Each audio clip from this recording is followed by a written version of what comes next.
So Bayern Munich, we won 2-1 versus Werder Bremen in the league. The league is still very tight though.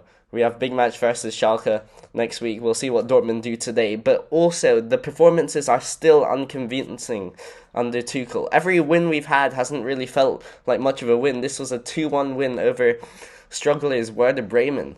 And we didn't have a good result last week again. And the tactics again from Tuchel, not that good, very unconvincing. The attack so unconvincing without Choupo-Moting. So let's go into the pictures, my thoughts on the tactics.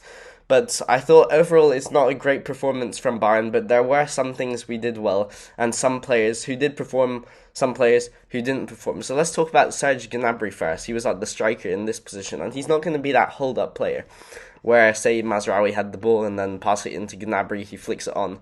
But because he's a dynamic number 9, he's able to roam in the channels, see who is left and right, and he was dropping in deep. But he's also now become a poacher. So for the goal, the ball gets crossed in, Musiala gets a touch on it, I think, and then Gnabry is there, though. He has the reaction, so maybe he can be our striker in the time where Choupo is missing. And the last 2 games have been encouraging from Gnabry, because before, we saw him very slow, lethargic, not that interested, but he's been invested, he's been quick off the mark in the past few games, so maybe he's got a renewed energy that he hasn't had since even Hansi Flick was in charge. In the wings, it was Mane and Coman, and they were providing lots of width, so they were staying very wide, because that meant that Bayern's fullbacks of Cancelo and Mazraoui were inverting somewhat like this, and it works for Cancelo because he's right-footed. So he inverts, and then you get positions where Musiala, Gnabry, Gravenberch, for example, in the box, and then Cancelo's here, and then Cancelo can make those right-footed crosses into the box, but also play Mane, as Mane would be further out wide. But it also worked for Mazraoui, so this was one of the tactics that did work, because, for example, when the second goal, when Sané had come on, it was something like this. Mazraoui's running through, and then there's a space in the middle here, and then Mazraoui just plays that ball in between the defenders for Sané, and this is what it's talking about. Sané was really far wide, Mazraoui in the inside, and then Mazraoui plays that ball from the inverted position. So that did work, and then of course Muller was dragging out the defenders as well in this one. So this tactic did work. In the midfield also, it was not a 4-2-3-1, which is Bayern's custom, but it was a 4-3-3 with Gravenberch and Musiala as 2 aides. Musiala maybe more advanced because he was contributing more to attack, but Gravenberch playing like a Goretzka role. So it wasn't like he was bombing forward to the attack every time, but sometimes he would provide some stability. So a solid performance from Gravenberch. Kimmich is the lone 6. Of course, Kimmich, he's probably not a 6, realistically, even in a 4-3-3. But in this game, it works out. But I think against better opposition, he's not that good defensively, so it might come up undone, this type of system. But it's Werder Bremen we're talking about, and we need the points, so it worked out in this case. But yeah, 4-3-3 versus the usual. The defenders, De Ligt, Pavard, good. Sommer, I have something about him in the pictures, so let's get right into this now. So, in the pictures, the first one I have is the who scored image of the Bayern positions in the game, and you can see it's a clear 3-man midfield. You have Mane, Gnabry, and you see here, because Gnabry's not as far extended as the wingers even, it shows that he's playing like a false 9 role, not a true striker role. He's dropping deep sometimes to collect the ball. You see Mazraoui and Cancelo, they're quite close inside as opposed to here. They are inside here, and the wingers, as opposed to being here, like really partnering Gnabry up top, they are providing some width in this position, so you can clearly see that. You see also how Kimmich moves forward when Bayern have the ball and really gets high, because his average position's not that much lower than Musiala and Gravenberch, and even perhaps when we're defending, he's not defending that deeply, but he's defending more in the midfield alongside those 3. That's Kimmich's style, but that's why we're lacking a player here. Say if we had a proper, like a Javi Martinez type, then they would be occupying this space here maybe, which Kimmich does not, because he plays too far forward, arguably. But anyway, as for the pictures, so we see another instance of Mane just lacking any sort of football intelligence, any sort of telepathicity with his teammates here, because Thomas Muller in this position, or Musiala, even Serge Gnabry, they probably let it run through their legs and don't hit this shot because Gravenberch is right open, and this is like a typical Bayern cutback. But Mane takes the shot at a poor angle with three defenders in front of him. It makes no sense. Mane just keeps making mistake after mistake, and he just needs to be sold in the summer, simply. He has been so bad.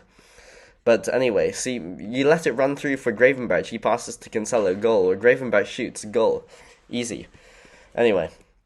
Also, talking about the fullbacks inverting, you can see the picture-perfect analysis here, where the wingers are very far wide. You see Sane far wide, Mazraoui is inverted, and then he plays that ball in this pocket. Muller is occupying this area here, which provides the space.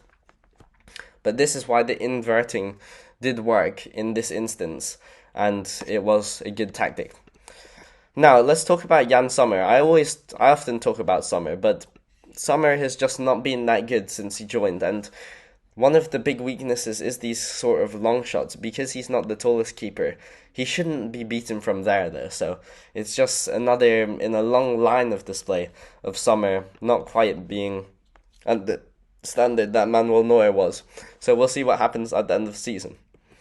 Now, let's just talk about the game, the league in general. So Bayern do have the lead in the league. We'll see what happens in the Dortmund game versus Wolfsburg today. We could have a 4-point lead by the end, but we'll have to see what happens. And talking about the rest of the games, it's still, I assume Dortmund will win, and we still have to have momentum. We still have to keep going, keep pushing on, keep pushing versus Schalke in the next games.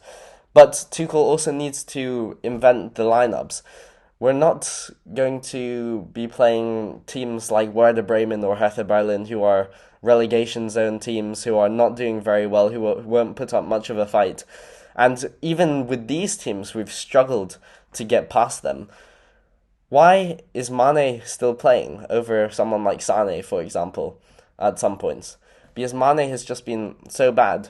And also, Gnabry as the poacher, it kind of works up top, and I like that Gravenberch played this game, but even there are just some things in Tuchel's tactics which don't make much sense. I would like to see us go back to maybe a more normal 4-2-3-1 formation. We'll see when Choupo-Moting gets back. Also, we know Muller has had problems with the injuries in recent weeks, like the back injury in the last game, which kept him out. But we need Muller on the field to be able to dictate the play and also control the other Bayern Munich attackers, provide reference points for them. So I would like to see in the future, maybe in the future games, bench Coman. I mean, Coman's good, but maybe bench him, play Musiala on the wing, play Sane on the right, play Muller in attacking midfield, and play Gnabry up top. This is what I would like to see, because you have Gnabry as the poacher, then you have Musiala still playing, but he's not playing in that central role where he's attracted to all the defenders. He has a bit more space, then he can interplay with Muller also, and then also bring Sane back into the team.